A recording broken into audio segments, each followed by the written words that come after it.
ஆசிரியர்கள் அனைவருக்கும் வணக்கம். ஆசிரியர் பணி நியமனம் சம்பந்தமான ஒரு மிக முக்கியமான அறிவிப்பு நியூஸ் பேப்பரில் வந்திருக்கு. அமைச்சர் அவர்கள் சொல்லியிருக்காரு, பட்டதாரி ஆசிரியர்களை தேர்வு செய்து விட்டோம் அப்படின்னு சொல்லிட்டு. அதை பற்றி முழுசாக அந்த வீடியோவில் பார்க்கலாம் வாங்க. அதாவது இந்த நியூஸ் பேப்பரில் வந்து பார்த்திங்கன்னா, மக்கள் வந்து கேள்வி கேட்குற மாதிரியும் அதுக்கு அமைச்சர் பதில் சொல்கிற மாதிரியும் கொடுத்துருக்காங்க. தண்டபாணி அப்படிங்கிறவர் கேட்டிருக்காரு, கலைஞர் காலத்திலிருந்து அரசு ஊழியர்கள், ஆசிரியர்கள், அவர்களது குடும்பத்தினரின் வாக்கு வங்கி திமுக பக்கமே இருந்து வருகிறது.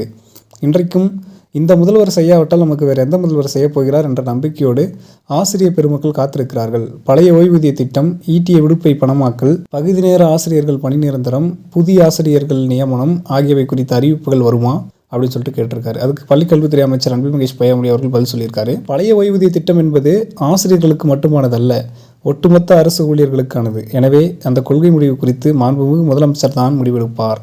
பகுதி நேர ஆசிரியர்களுக்கு வயது வரம்பை உயர்த்தியது, 2500 ரூபாய் சம்பள உயர்வு, கவுன்சிலிங் மூலம் பணிமாறுதல் உள்ளிட்ட சலுகைகளை வழங்கியுள்ளோம்.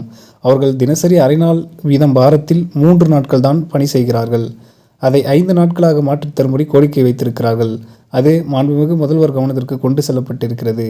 இப்படி பொன்னை வைக்கும் இடத்தில் பூவை வைக்கிற மாதிரி முடிந்தளவுக்கு அவர்கள் கோரிக்கைகளை அடுத்த கட்டத்திற்கு நகர்த்தி கொண்டு செல்கிறோம். புதிய ஆசிரியர்களை பொறுத்தவரையில் முதுகலை பட்டதாரி ஆசிரியர்களை தேர்வு செய்துவிட்டோம். பட்டதாரி ஆசிரியர்களுக்கு நவம்பர் மாதம் பணி வழங்கி உத்தரவிடப் போகும் தருணத்தில் 2% இடஒதுக்கீடு கொடுக்க வேண்டும் என்று நீதிமன்றம் சென்று விட்டார்கள். ஆசிரியர்களை நியமிப்பதற்கு தடை வந்துவிட்டது. ஊடகங்களில் 2500 பள்ளிகளில் தலைமை ஆசிரியர்கள் இல்லை என்ற செய்தி வெளியிடுகிறார்கள். தலைமை ஆசிரியர் பதவி உயர்வுக்கு ஆசிரியர் தகுதி தேர்வை டெட் பாஸ் செய்திருக்க வேண்டுமா தேவையில்லையா என்ற வழக்கு உச்சநீதிமன்றத்தில் நிலுவையில் இருக்கிறது. இதில் தீர்ப்பு வராமல் எப்படி தலைமை ஆசிரியர்களை நியமிப்பது? சில வழக்குகளை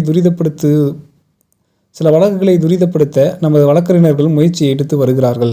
நீதிமன்றங்கள் நாங்கள் வரிசைப்படிதான் வழக்குகளை விசாரிப்போம் என்று கூறும்போது அதற்கு மேல் நம்மால் ஒன்றும் செய்ய முடியாமல் போய்விடுகிறது அப்படின்னு சொல்லிட்டு பதிலளிச்சிருக்காரு.